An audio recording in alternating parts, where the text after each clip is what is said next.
Hola, mi nombre es Eunice Vilches y hoy vamos a tener el tema número 6, que es el origen del pecado. Y vamos a empezar con el primer punto, que es la definición, ¿qué es el pecado? Y de acuerdo a la palabra pecado en el griego significa errar al blanco. Imagínate un tiro al blanco donde regularmente todos queremos tirar y estar en el blanco. Todo lo que está fuera de ese blanco es un error. Entonces así lo define como un error el pecado. Pero la palabra de Dios no lo define solamente como un error, sino que es la ruptura y la brecha o la ruptura que hay en una relación entre Dios y el pecador. Y dice Isaías 59:2: pero las maldades cometidas por ustedes han levantado una barrera entre ustedes y Dios, y sus pecados han hecho que Él se cubra la cara y que no los quiera oír. Esto es lo que nos dice la palabra de Dios en Isaías 59:2. No solo lo define como un error, sino lo define como esa brecha, esa ruptura que hay, que tenemos con Dios. ¿Cuál es la importancia del pecado? Aunque la definición solamente lo dice como es un simple error, nosotros como cristianos o para los cristianos no es simplemente un error, sino que significa más allá de un error. Significa que todo lo que el pecado va en contra de lo que nos enseña la palabra de Dios, lo que Dios nos dice. ¿Cuál es el origen del pecado? Bueno, el origen del pecado vamos a ver en Génesis capítulo 1, capítulo 2 y capítulo 3, cómo Dios creó al hombre. Habla acerca de la creación del hombre, y la Biblia nos enseña que Dios creó al hombre justo y santo, y eso lo vamos a ver en Génesis capítulo 1, versículo 26, y así dice: entonces Dios dijo, hagamos al hombre a su imagen, conforme a nuestra semejanza, y señoree todos los animales, los peces, todo lo que haya en la tierra, todo lo que había Dios creado. Fuimos hechos a imagen de Dios, fuimos hechos santos, sin pecado y sin maldad. Pero algo ocurrió, y vamos a ver en Génesis capítulo 2, versículos 16 y 17, que dice de esta forma: y mandó Jehová Dios al hombre diciendo, de todo árbol del huerto podrás comer, mas del árbol de la ciencia del bien y del mal no comerás, porque el día en que comieres ciertamente morirás. Esto Dios le dice al hombre. Dios colocó al hombre en el huerto del Edén y simplemente le dio ese mandato: no vas a comer de ese fruto que está ahí en ese árbol. Pero algo ocurrió.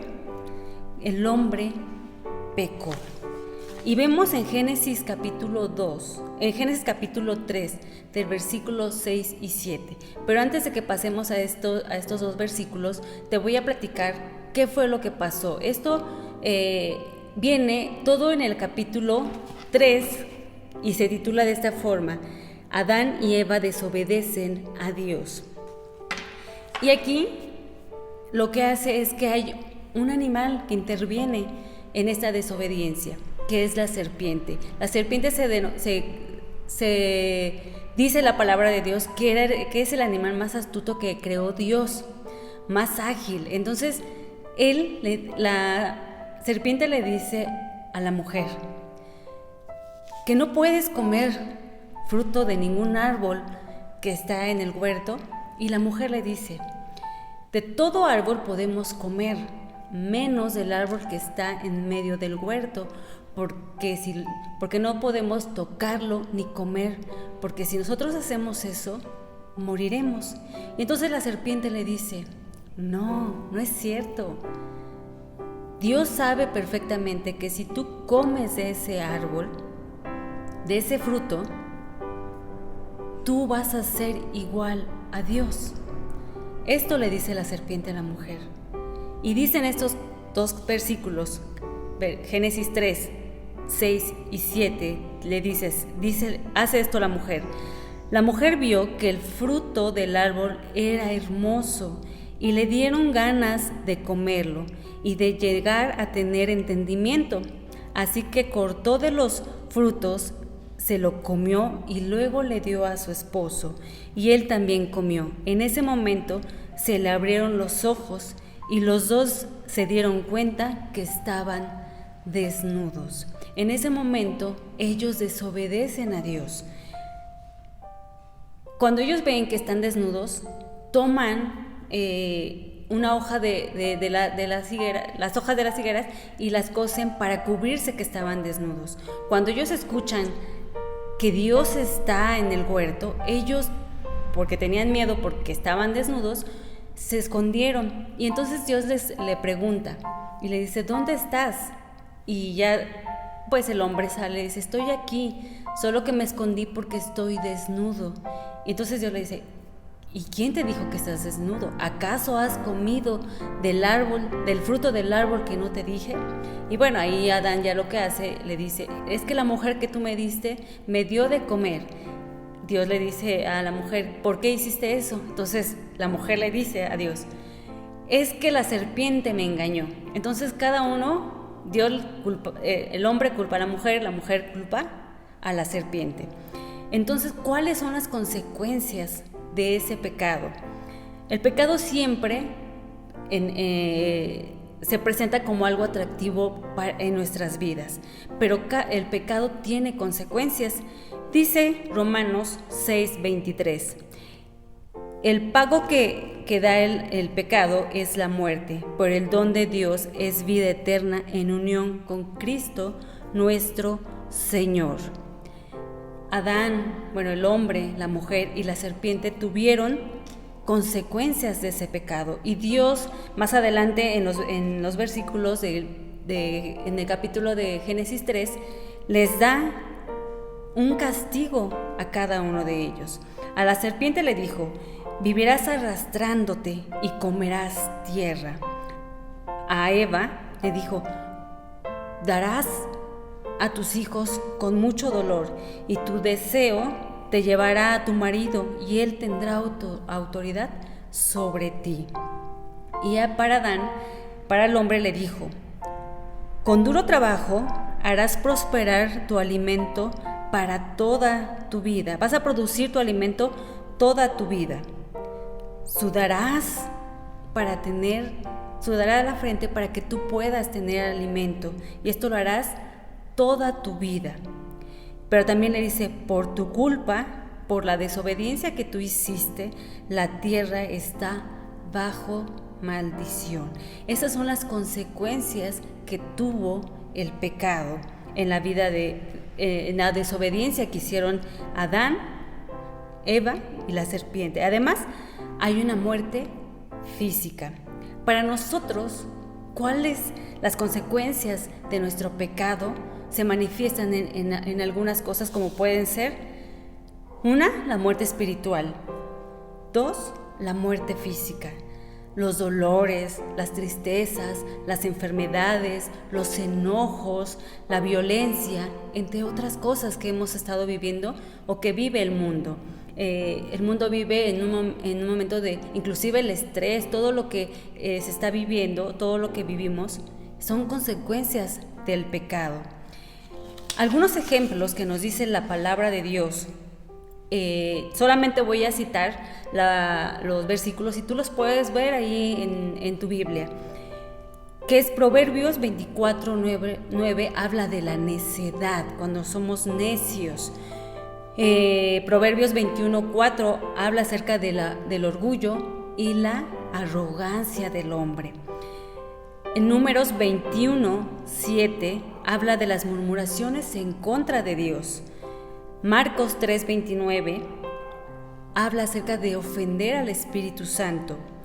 Jeremías 3:25, la desobediencia en la palabra de Dios. Primera de Juan 5:17 habla acerca de la injusticia. A veces el hombre es injusto. Proverbios 14:21, el desprecio al prójimo. Y eso es un mandato que Dios nos ha dado. Ama a tu prójimo como a ti mismo. Entonces, algunos ejemplos de ese pecado son estos. Es lo que nos habla la palabra de Dios. Pero también dice la palabra de Dios que nuestros malos deseos, como nosotros como creyentes, al estar en este mundo, viviendo aquí físicamente, nosotros tenemos malos deseos y esos malos deseos se convierten en pecado. Y esto dice Santiago 1, capítulo 1, versículos 14 y 15. Y dice de esta forma: uno es tentado por sus propios malos deseos, que lo atraen y lo seducen. De estos malos deseos nace el pecado. Y del pecado, cuando llega a su completo desarrollo, nace la muerte. Por lo que necesitamos nosotros siempre estar en comunión con Dios, tener una buena relación con Dios.